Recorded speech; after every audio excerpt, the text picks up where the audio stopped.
Hello everyone, मैं जितेंद्र कुमावत आप सभी का टेस्टोपीडिया ऑनलाइन क्लासेस के अंदर हार्दिक स्वागत है। फ्रेंड्स, आपको पता है कि जो मैथ्स के इंपॉर्टेंट एमसीक्यूज हैं उनके ऊपर हम डिस्कस कर रहे हैं। ये कुछ ऐसे क्वेश्चन है दोस्तों एग्जाम के अंदर जो बार बार और लगातार पूछे जा रहे हैं। तो इन्हीं क्वेश्चनों की सीरीज के अंदर दोस्तों हम आज के बेहतरीन और काफ़ी अच्छे क्वेश्चन के साथ में आपके सामने हाजिर हैं। तो देखिए हमारा पहला क्वेश्चन और करने की कोशिश कीजिएगा। तो हम फर्स्ट क्वेश्चन से इसकी शुरुआत करते हैं। फर्स्ट क्वेश्चन देखिए, फर्स्ट क्वेश्चन आपको दिया गया है the circumference of the base of a right circular cone, यानी कि एक लंबवर्तीय शंकु है जिसके आधार की जो परिधि है उसकी कितनी है 44 सेंटीमीटर है and its height is 24 centimetre और इसकी हाइट कितनी है दोस्तों 24 सेंटीमीटर है। The curve surface area of the cone is, यानी कि उस शंकु का आपको क्या निकालना है, वक्र पृष्ठ का क्षेत्रफल आपको फाइंड आउट करना है। अब दोस्तों ध्यान दीजिएगा, एक तो होता है टोटल सरफेस एरिया और एक होता है curve surface area. Curve surface area हमेशा उन्हीं चीजों का निकाला जाता है जो चीजें कर्व लिए होती हैं, मतलब घुमावदार जो चीजें होती है उनका हम हमेशा कर्व सरफेस एरिया लेते हैं। तो सबसे पहले हम समझते हैं दोस्तों कि कौन क्या होता है। तो कौन के ऊपर सबसे पहले हम काम करते हैं। तो ध्यान दीजिएगा, अगर एक कौन को हम ड्रॉ करते हैं यहाँ पे, तो ध्यान दीजिए कौन किस शेप लिए होता है, यानी कि अगर मैं बात करूं तो ये कौन है, ठीक है ना, ये आपके पास कौन है। और दोस्तों अगर इस कौन की हम बात कर लेते हैं तो यहाँ पे क्या क्या आपको दिया गया है, हम एक बार उस चीज के ऊपर भी नोट डाउन कर लेते हैं, ठीक है। अगर मैं कहूं कि ध्यान दीजिएगा यहाँ पे दोस्तों काफी इंपॉर्टेंट चीज ये है कि the circumference of the base, base मतलब ये जो आपको नीचे वाला बेस दिया गया है इसकी परिधि आपको कितनी दी गई है 44 सेंटीमीटर। तो दोस्तों अगर मैं बात करूं कि ये जो पॉइंट है अपना, ये जो इसका सेंटर पॉइंट है, यहां से यहां तक की दूरी क्या कहलाएगी, इसकी रेडियस कहलाएगी। और दोस्तों ये क्या कहलाता है, इसकी ये क्या कहलाएगी, इसकी हाइट कहलाएगी। और ये दोस्तों क्या कहलाएगी, इसकी तिर्यक पृष्ठ, मतलब जिसको हम एल से रिप्रेजेंट करते हैं, और ये एच है दोस्तों और ये आर है। अब यहां पे दोस्तों जब भी हम कर्व सरफेस एरिया की बात करते हैं, ठीक है, अगर यहां पे हम कर्व सरफेस एरिया की बात करते हैं, कर्व सरफेस एरिया CSA जिसको मैं लिख देता हूं, तो ध्यान रखिएगा शंकु का जो कर्व सरफेस एरिया होता है दोस्तों वो होता है पाई आर एल। और एल क्या तो है यहाँ पे, तिर्यक ऊंचाई जिसको कहते हैं अपन, वो क्या कहलाता है, एल कहलाता है। अच्छा दोस्तों एक चीज और ध्यान दीजिएगा कि ये जो लाइन होती है ये इन दोनों के बीच में दोस्तों कितने डिग्री का एंगल बनता है, 90 डिग्री का एंगल बनता है। ये चीज आप थोड़ा ध्यान में रखिएगा। तो दोस्तों अगर मैं बात करता हूं, अगर ये ए पॉइंट है, अगर ये ओ पॉइंट है और ये अगर बी पॉइंट है, तो हमारे को क्वेश्चन के अंदर क्या क्या दिया हुआ है। सबसे पहले हाइट हमारे को दी गई है, जो कितनी है दोस्तों 24 दी हुई है, हाइट हमारे को दी गई है। और परिमाप हमको दिया गया है। तो मुझे बताओ इसका जो बेस है, इसका जो बेस है दोस्तों वो किस फेस का है, तो ये होगा एक सर्किल टाइप का, एक सर्किल टाइप का इसका क्या है, एक शेप है। तो हम जानते हैं कि जो पैरामीटर होता है सर्किल का, यानी कि पैरामीटर ऑफ बेस, यानी कि यहां पे अगर मैं लिख दूं दोस्तों एक पॉइंट में यहां पे लिख दूं कि parameter of base, parameter of base, यानी कि आधार का जो पैरामीटर है दोस्तों वो किसके बराबर होता है 2 पाई आर, क्योंकि ये एक सर्किल के रूप में है। तो यहां से दोस्तों पैरामीटर कितना दिया हुआ है क्वेश्चन में 44, क्वेश्चन में कितना दिया हुआ है 44 बराबर 2 इंटू पाई का मान कितना होता है दोस्तों 22/7 इंटू रेडियस, यहां से हमें कैलकुलेट करना है। तो ध्यान दीजिएगा 22 एकम 22 और 22 दूना 44 और 2 से हम 2 को कैंसिल कर देंगे तो रेडियस कितनी निकल के आई दोस्तों हमारे पास 7 सेंटीमीटर।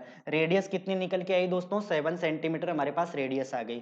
तो इस रेडियस की जगह अगर मैं 7 रख दूं दोस्तों, 7 रख दूं, तो ध्यान दीजिएगा हमारे पास जब परपेंडिकुलर है आपके पास 90 डिग्री पर इंटरसेप्ट कर रहा है, ये 24 है ये 7 है, तो बताओ ये जो लेंथ है ये कितनी होनी चाहिए दोस्तों। तो यहाँ पे दोस्तों अगर आप पाइथागोरस प्रमेय यूज करते हो तो भी आप इसको कैलकुलेट इजी वे से कर सकते हो। यानी कि अगर हमें ये निकालना है हाइपोटेनस, यदि हमें निकालना है तो बेस का स्क्वायर और फिर उसके बाद में जो भी परपेंडिकुलर है उसका स्क्वायर हम कर देंगे। तो ध्यान दीजिएगा अगर मैं 24 का स्क्वायर करता हूं प्लस इसके अंदर में बेस यानी 7 का स्क्वायर करता हूं और इसका रूट कर दूंगा, तो हमारे पास क्या निकल के आ जाएगा दोस्तों, इसका कर्व यानी कि जो इसकी तिर्यक ऊंचाई है वो निकल के आ जाएगी। तो 24 का स्क्वायर कितना होता है दोस्तों 576 प्लस 7 का स्क्वायर कितना होता है 49। इन दोनों का आप ऐड कर दीजिए, इन दोनों का ऐड कर देंगे तो 9 6 15 होते हैं, 7 1 8 4 12 यानी कि 625 और 625 का वर्गमूल कितना होता है दोस्तों 25। यानी कि हमारे पास जो ये स्लैंट हाइट आई है दोस्तों वो कितनी आ गई 25 सेंटीमीटर आ गई, यानी कि L का मान हमें पता चल गया।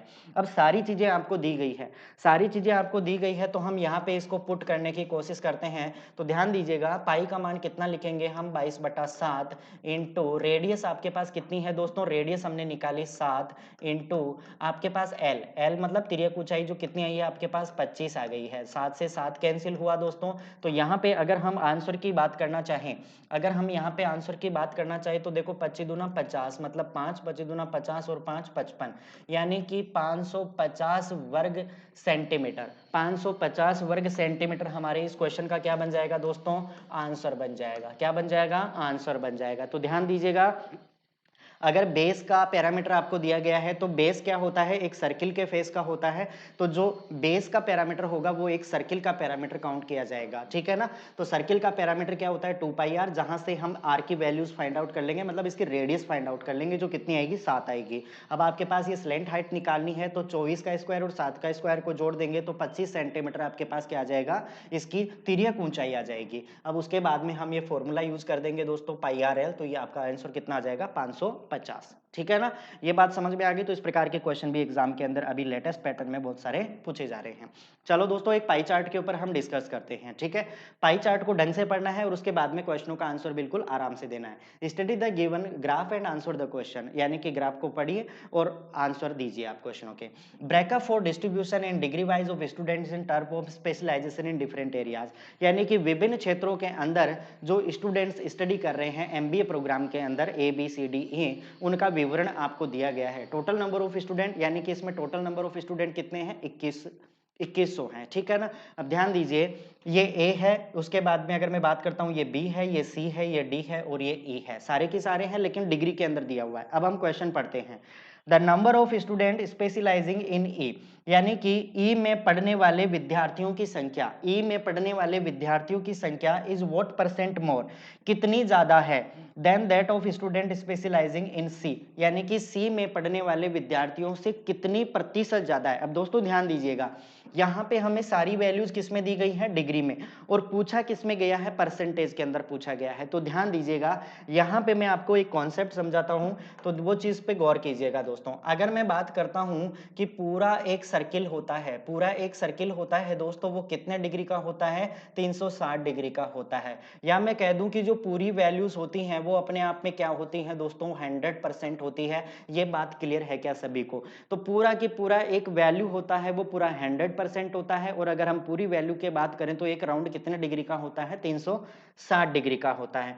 तो दोस्तों यहाँ पे एक चीज बताइए कि 360 डिग्री को क्या मैं 100% के बराबर रख सकता हूं क्या, ये बात बताइए आप। 360 डिग्री किसके बराबर हो जाएगा, पूरा 100% के बराबर हो जाएगा, यानी कि ऐसा हम कह सकते हैं। अब दोस्तों ध्यान दीजिएगा, अगर मैं कहूं आपसे कि अगर 360 डिग्री इसके बराबर है तो मुझे बताओ कि यानी कि 20 डिग्री किसके बराबर हो जाएगा। तो चूंकि 360 डिग्री किसके बराबर है दोस्तों, 360 डिग्री किसके बराबर है, 100% के बराबर है, और हमें निकालना है 20% का। तो 100/360 इंटू 20 कर देंगे, मतलब भाग आपको किस में देना होगा, जब भी डिग्री से हम परसेंटेज पे जाएंगे तो हमेशा 360 का भाग देना है किसमें, 100 के अंदर, ठीक है ना। अब आते हैं क्वेश्चन के अंदर। तो ध्यान दीजिए, ई में पढ़ने वाले विद्यार्थियों की संख्या, तो सबसे पहले ई में देखना है कितने डिग्री है। तो ई की बात करते हैं तो ई के अंदर टोटल कितने डिग्री है, 97.2 डिग्री है। तो दोस्तों मुझे एक चीज ये बताओ, ये 97.2 डिग्री है, अगर मुझे इसको परसेंटेज में चेंज करना है तो परसेंटेज में कैसे चेंज करूंगा मैं, वो चीज देखो। अगर 360 डिग्री बराबर ये है दोस्तों, तो हमें निकालना है क्या, 97.2 डिग्री की वैल्यू हमें निकालनी है। तो ध्यान दीजिएगा, अगर मुझे यहां से 97.2 डिग्री की वैल्यू निकालनी है कि कितना परसेंट होगा, तो 360 डिग्री बराबर ये है, तो मुझे बताओ 97.2 डिग्री की वैल्यू किसके बराबर होगी। तो हम क्या करेंगे दोस्तों, 100/360, और उसके बाद में हम भाग देंगे किसका, 97.2 का। ये बात सभी को क्लियर है क्या। अब ध्यान दीजिएगा, अगर यहाँ पे पॉइंट है तो एक पॉइंट हटाइए और एक जीरो यहाँ पे लगा दीजिए, इससे कोई फर्क नहीं पड़ेगा। तो देखिए एक जीरो से ये जीरो कैंसिल हुआ, ये दोनों जीरो कैंसिल हो गए। अब उसके बाद में देखो 9 से ये वैल्यू कट कट रही है तो 9 चौके 36 और ये 9 एकम 9 और 9 अंटा 72, ठीक है ना। यहां से अगर मैं बात करता हूं तो 4 दूनी 8 और 4 अस्ताम 28, यानी कि 27% हमारा क्या आ गया, ये सर्किल आ गया। बताओ ये बात सभी को क्लियर है क्या? हमने क्या किया दोस्तों, जो भी डिग्री है उसको परसेंटेज में हमने कन्वर्ट किया है। तो चूंकि 360 डिग्री बराबर 100% के है तो 97.2 डिग्री किसके बराबर होगा, तो 100/360 इंटू 97.2, यानी कि कितना परसेंटेज आ जाएगा, 27% आएगा। तो मैं ये कह सकता हूं कि ये वैल्यू किसके बराबर होगी, 27% के बराबर हो जाएगी। यहां तक बात क्लियर है? मतलब ई सेगमेंट है वो कितना परसेंट है, 27% है। अब हम बात करते हैं सी का। तो मुझे बताओ सी की वैल्यूज कितनी है दोस्तों, ध्यान दीजिएगा, सी की वैल्यू है 72। सी की वैल्यू 72 है, तो अगर मैं सी का परसेंटेज निकालना चाहूंगा तो ध्यान दीजिएगा, यहां पे अभी हमने किया 100/360 और उसके बाद में हमें निकालना है सी का। तो सी का कितना डिग्री का है, 72 डिग्री का है। तो दोस्तों 10 से 10 कैंसिल हो गया, 36 एकम 36 और 36 दूना 72, यानी कि 2 को 10 से गुणा किया तो ये कितना आ गया, 20% आ गया। कितना आ गया, 20% आ गया। अब हमारा क्वेश्चन देखो बिल्कुल आसान हो गया दोस्तों कि ई की वैल्यू आपके पास कितनी थी। ई की वैल्यू आपके पास थी, एक तो ई था और एक आपके पास सी है, दो कैंडिडेट हैं। और अगर मैं बात करता हूं ई की वैल्यू हमने परसेंटेज में कितनी निकाली दोस्तों, ई की वैल्यू हमने निकाली परसेंटेज के अंदर 27%। कितनी निकाली दोस्तों, 27% निकाली। और अगर मैं बात करता हूं सी का, तो सी का हमने कितना कैलकुलेट किया दोस्तों, 20%। कितना किया, 20% किया। तो अब क्वेश्चन में हमसे क्या पूछा गया है उस पे आइए। The number of student specialising in E, E में पढ़ने वाले विद्यार्थियों की संख्या is what percent more than that of student C, यानी कि ई में पढ़ने वालों की संख्या सी में पढ़ने वाले की संख्या से कितनी ज्यादा है। ई में पढ़ने वालों की संख्या सी में पढ़ने वालों की संख्या से कितनी ज्यादा है। तो मुझे बताओ यहाँ पे कितनी ज्यादा है दोस्तों, 7 ज्यादा है। और अगर इस 7 पे मुझे परसेंटेज निकालना हो तो 7 इंटू 100 इज डिवाइडेड बाई कितना दोस्तों, ओरिजिनल वैल्यू कितनी है, 20। तो 20 से कम 20 और 20 पंजे 100, यानी कि मैं कह सकता हूं 7 पंजे 35% आपका आंसर हो जाएगा। 35% आपका आंसर हो जाएगा। चलो दोस्तों एक बार हम और चेक कर लेते हैं, ठीक है ना। तो यहाँ पे एक चीज बताओ आप मेरे को, अगर टोटल नंबर ऑफ 100 स्टूडेंट्स 2100 है, यानी कि 100% ये किसके बराबर है, 2100 के बराबर है। मतलब कितना गुना, 21 गुना। तो दोस्तों हमें 27 को 21 गुना कीजिए आप, 27% को 21 गुना कर देंगे तो कितना आ जाएगा दोस्तों, 27 एकम 27, बच गया 2, 27 दूना 54, 54 से 55 और 56, यानी कि 567 तो ई में आ गए, ठीक है ना। 567 स्टूडेंट किस में आ गए, ई के अंदर आ गए। चूंकि 100% बराबर 2100 के हैं, मतलब 21 गुना है तो 27% किसके बराबर हो जाएगा, तो 27 को भी हम 21 से गुणा कर देंगे तो 27 एकम 27, बच गया 2, 27 दूना 54, 55, 56, यानी कि 567 स्टूडेंट तो किस में आ गए, ई के अंदर आ गए। अब हम बात करते हैं 20%, ठीक है ना। 20% ये तो किसके हैं दोस्तों, ई के स्टूडेंट हैं। अब हम बात करते हैं सी के स्टूडेंट, ठीक है ना। तो सी के स्टूडेंट एक बार हम निकालते हैं कि सी में टोटल कितने हैं। तो 100% दोस्तों किसके बराबर है, 2100 के बराबर है, क्योंकि 2100 स्टूडेंट है। कितना गुना है, 21 गुना है। तो हमारे को 20% की वैल्यू निकालनी है, तो 20% को भी आप 21 से गुणा कर देंगे तो 21 दूना 42, मतलब 420। ये 420 स्टूडेंट किसके आ गए, सी के आ गए। अब ध्यान दीजिएगा, अगर हम यहाँ पे बात करते हैं ई की और यहाँ पे बात करते हैं सी की दोस्तों, तो देखना अभी आंसर के अंदर किस प्रकार से चेंजेस आते हैं, ठीक है ना। तो मुझे बताओ ई के अंदर टोटल नंबर ऑफ स्टूडेंट कितने हैं, 567। कितने हैं, 567। तो यहाँ पे तो मैं लिख देता हूँ 567। और सी के अंदर कितने स्टूडेंट है, 420। तो मुझे बताओ ई में कितने ज्यादा हैं। तो यहाँ पे हम इन दोनों को घटा देंगे तो ये कितना हो जाएगा, 7। यहाँ पे कितना हो जाएगा, 6 में से 2 गया 4 और 5 में से 4 गया 1, 147 हो जाएगा, 147 हो जाएगा। और यदि मुझे इसका परसेंटेज निकालना है तो कितना हो जाएगा, 147 इंटू 100 इज डिवाइडेड बाई कितना हो जाएगा, 420 हो जाएगा। 1 0 से 1 0 काट देंगे तो यहाँ से देखो 2 दूनी 4 और 21 हो जाएगा और ये 5 हो जाएगा, ठीक है ना दोस्तों। 7 से बिल्कुल कट रहा है तो 7 या 21 हो जाएगा, 7 दूनी 14 और 7 एकम 7 और 3 7 है 21। तो यहाँ से भी हमारा आंसर कितना आया है दोस्तों, 35% आया है। तो ध्यान दीजिएगा, इसने जो वैल्यूज मेथड दी है वो केवल और केवल कंफ्यूजन करने के लिए दी है। तो आप ये शॉर्ट मेथड ये यूज कर सकते हो जो हमने अभी अभी अप्लाई किया, कि सिर्फ आपको ये इतना सा काम करना है, इतनी लंबी चौड़ी कैलकुलेशंस नहीं करनी है। क्लियर है चीज? तो ये आपका क्या हो जाएगा, राइट मेथड हो जाएगा। अगर हम इसके हर एक की वैल्यू निकालेंगे ना दोस्तों, तो हर एक की वैल्यू के अंदर भी आंसर आपका सेम ही आएगा। तो आपको वेस्टेज कैलकुलेशन से बचना है। बात समझ में आ गई? तो इतने से भी हमारे 35% आ रहा है, इतना लंबा चौड़ा करने के बाद में भी हमारे पास 35% आंसर आ रहा है। तो ये आप प्रोसेस यूज करेंगे, काफी शानदार प्रोसेस है दोस्तों, विद इन सेकंड के अंदर आपका आंसर निकल के आ जाएगा। चलो यहां तक बात क्लियर हुई, अगले क्वेश्चन के ऊपर हम चलते हैं। एक रेशियो बेस्ड क्वेश्चन है दोस्तों। तो रेशियो बेस्ड क्वेश्चन को देखो हम किस प्रकार से सॉल्व आउट करते हैं, समझने की कोशिश कीजिएगा।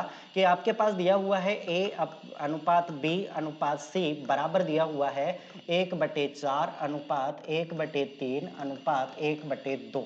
अब दोस्तों ध्यान दीजिएगा, यदि मुझे इनको सिंपल अनुपात के अंदर चेंज करना है, सरल अनुपात में चेंज करना है, तो a अनुपात b अनुपात c ये किसके बराबर हो जाएगा। अगर मुझे इसकी वैल्यू चाहिए तो इसको हम छुपा लेंगे, इन दोनों को गुणा कर देंगे, मतलब 3 दूनी 6। इसके बाद में देखिए इसकी वैल्यू निकालनी है, इसको हाइड कर लेंगे, इन दोनों को गुणा कर देंगे 8। और उसके बाद में इसकी वैल्यू निकालनी है, इन दोनों को गुणा कर देंगे 12। अगर हम इसको थोड़ा और काटना चाहें तो और काट सकते हो दोस्तों। ये हो जाएगा 2 3 6, ये हो जाएगा 2 चौके 8 और ये हो जाएगा 2 छिके 12। यानी कि अगर हम बात करते हैं यहाँ पे, तो ए की वैल्यू कितनी है 3, बी की वैल्यू कितनी है 4 और सी की वैल्यू दोस्तों हमने कितनी निकाली 6। सब कुछ आपको दिया हुआ है, अकॉर्डिंग टू क्वेश्चन आप इसको अरेंज कर दीजिए। अब हमारा जो क्वेश्चन है दोस्तों वो क्या कहना चाहता है उस पे देखिए। हमारा जो क्वेश्चन है कि a अनुपात b अनुपात c रेशियो c अनुपात a आपको दिया गया है। तो दोस्तों ध्यान दीजिए, a की वैल्यू कितनी है 3/4 अनुपात b की वैल्यू कितनी है 4/6 अनुपात और c की वैल्यू कितनी है दोस्तों c/a, मतलब 6/3 है। ठीक है ना, यहां तक बात सभी को क्लियर है। अब हम क्या करेंगे, इन तीनों को बराबर करना है, तो इसका मतलब इनका एलसीएम लेके इनको क्या कर दीजिए, गुणा कर दीजिए। 4 6 3 का एलसीएम दोस्तों कितना आया आपके पास 12, तो 12 से इसको गुणा कर दीजिए, 12 से इसको गुणा कर दीजिए और 12 से इसको गुणा कर दीजिए। तो 4 3 12 मतलब 3 3 9, 6 दूनी 12 मतलब 4 दूनी 8 और 3 चौके 12 मतलब 6 चौके 24। तो हमारा जो राइट आंसर है दोस्तों वो क्या बना आपके पास 9 8 और 24, जो ऑप्शन नंबर बी के अंदर आपको गिवन है। ठीक है दोस्तों, तो ये आपके इस क्वेश्चन का क्या हो गया, सॉल्यूशन हो गया। बात क्लियर सभी को? बहुत ही अच्छा क्वेश्चन था, करने की कोशिश कीजिएगा। चलो अगले क्वेश्चन के ऊपर बढ़ते हैं। फिर से आपके सामने एक अलजेब्रा का क्वेश्चन है दोस्तों, समझिएगा इस क्वेश्चन को कैसे करना है। ऑप्शन दो ही तरीके के होते हैं दोस्तों। जब भी आप अलजेब्रा के क्वेश्चन करें, या तो आप अपने मन से ऐसी कोई वैल्यूज सजेस्टेड करें ताकि ये सारी चीजें सेटिस्फाइड हो जाए, ठीक है ना। लेकिन इतनी जल्दी ऐसी वैल्यूज अज्यूम करना काफी टिपिकल काम हो जाता है। अब दोस्तों ध्यान दीजिएगा, हमारे पास वैल्यूज क्या क्या दी गई हैं, a प्लस हमारे को वैल्यू क्या निकालनी है, a³ plus b³ plus c³ minus 3abc की वैल्यू हमें फाइंड आउट करनी है। अच्छा दोस्तों, जब हम इसको ओपन करते हैं ना, तो हमारे पास क्या निकल के आता है, a plus B plus C, फिर उसके बाद में a square plus B square plus C square minus A B plus B C plus C A. ये चीजें हमारे पास दोस्तों जब इसको हम ओपन करते हैं तब हमारे पास आती है। ठीक है, अब अकॉर्डिंग टू क्वेश्चन हम देखते हैं कि क्या क्या हमें दिया हुआ है और क्या क्या वैल्यूज हमें कैलकुलेट करनी होती हैं। तो ध्यान रखिएगा, हमारे पास a प्लस बी प्लस सी, इसकी वैल्यूज हमें क्वेश्चन के अंदर दी गई है, तो यहाँ पे आपको कुछ भी नहीं निकालना, ठीक है ना। इसकी वैल्यूज हमें क्वेश्चन के अंदर दी गई है, इसकी वैल्यूज हमें क्वेश्चन के अंदर दी गई है। हमें वैल्यू किसकी चाहिए, A square plus B square plus C square की।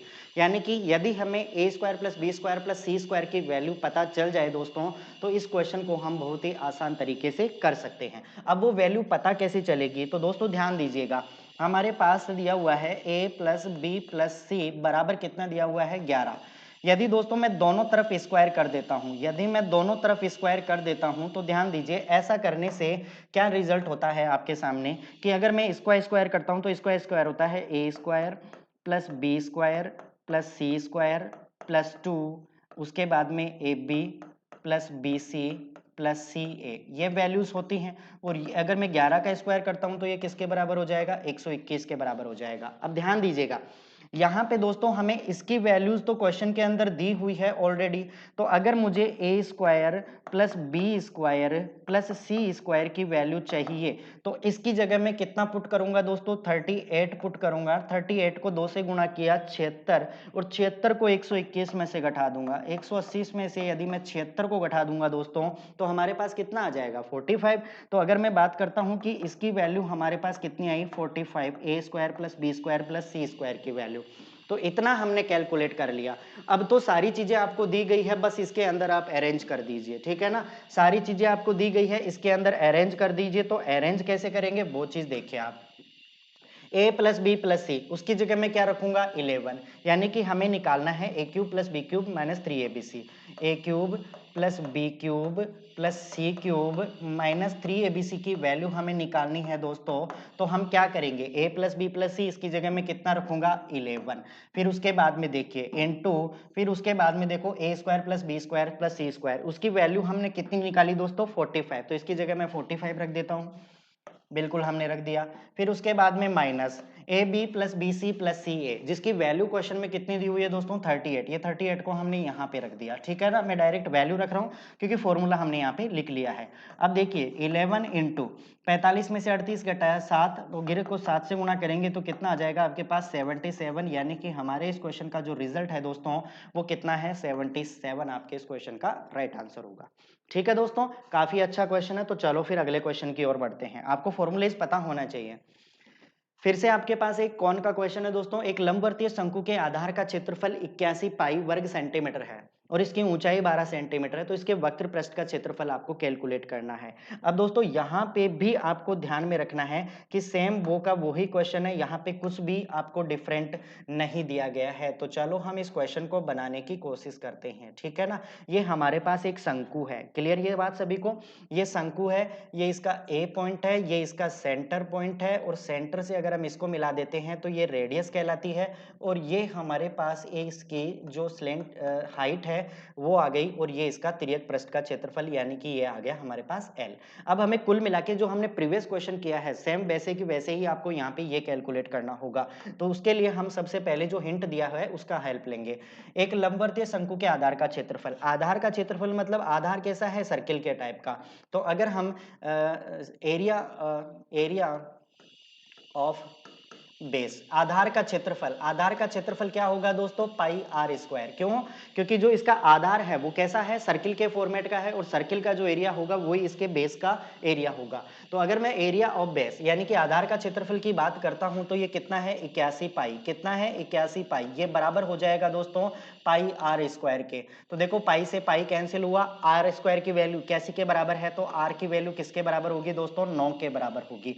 यानी कि हमने रेडियस कितनी निकाली दोस्तों, 9 सेंटीमीटर निकाली, और इसकी हाइट कितनी है दोस्तों, 12 सेंटीमीटर हो गई। तो मुझे लंबाई कितनी होगी, तो लंबाई क्या होती है, इसका स्क्वायर करेंगे 81, इसका स्क्वायर करेंगे 12, तो 12 का स्क्वायर कितना होता है, 144। 144 में आप 81 जोड़िए दोस्तों, तो आप इसको 15 कह सकते हो क्या, ठीक है ना। 144 में आपने 81 जोड़ा, 144 में आपने 81 जोड़ा तो कितना हो जाएगा, 225, और 225 का वर्गमूल कितना होता है, 15 सेंटीमीटर होता है।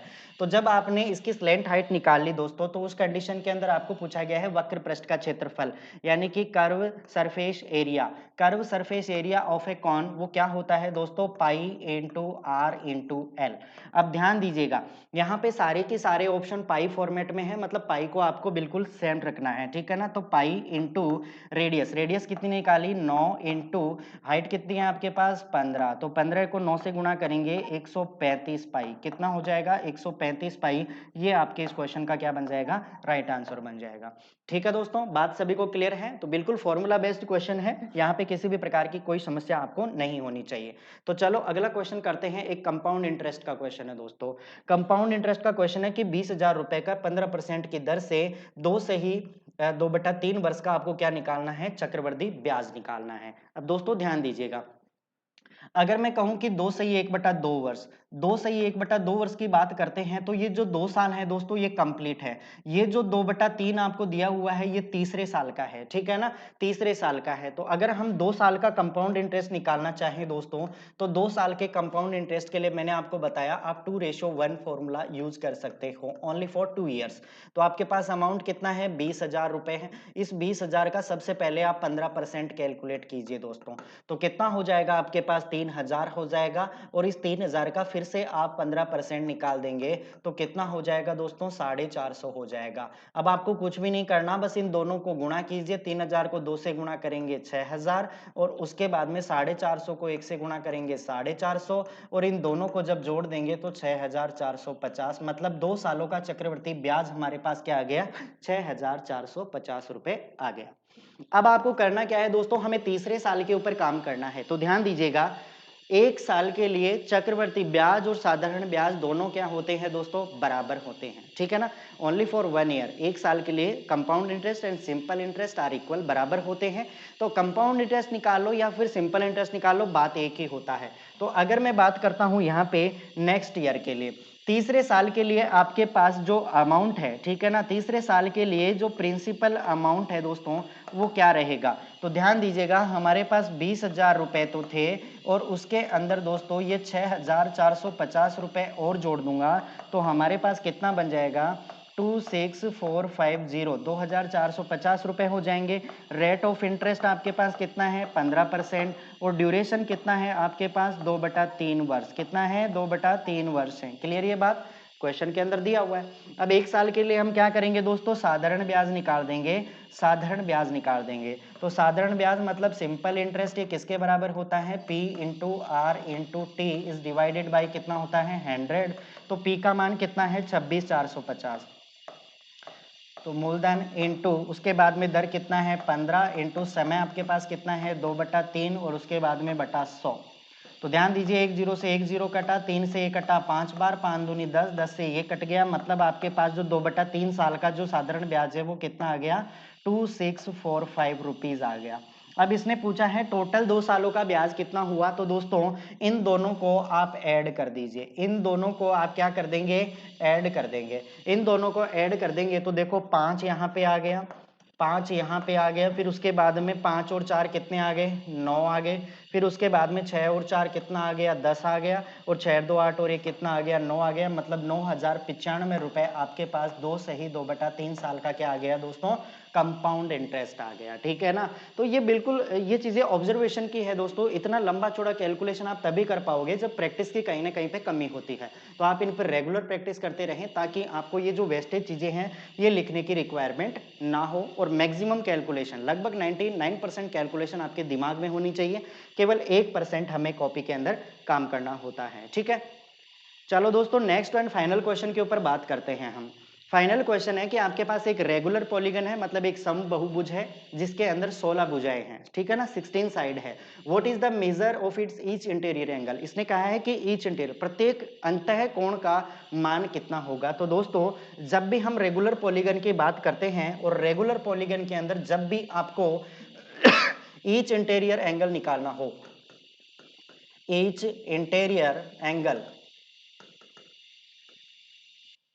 यदि एंगल आपको निकालना हो तो आप यूज करेंगे दोस्तों Tn-4 2n-4 into 90 degree upon n की वैल्यू आप यूज करेंगे, जहां पे n क्या है, नंबर ऑफ साइड, n क्या है, नंबर ऑफ साइड, ठीक है ना।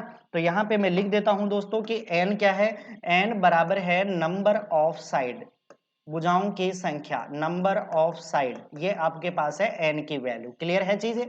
अब ध्यान दीजिएगा, वैल्यू पुट करना है, बस वैल्यू पुट करना है। तो 2 इंटू एन, एन कितनी साइड है अपने पास, 16 minus 4 into 90 upon N, N का मान वही 16, ठीक है ना।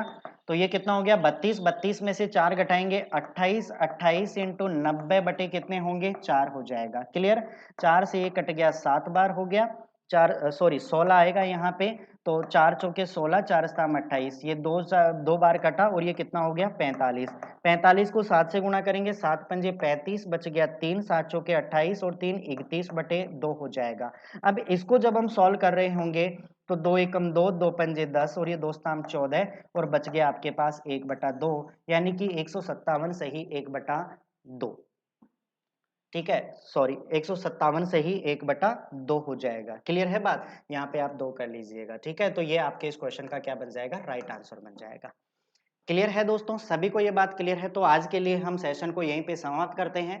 क्वेश्चन काफी शानदार थे, आप इन पे खुद प्रैक्टिस करने की कोशिश कीजिएगा दोस्तों। नेक्स्ट सेगमेंट के साथ में जल्दी ही हम आपको मिलेंगे इन्हीं शुभकामनाओं के साथ में। Thank you, goodbye everyone. ठीक है।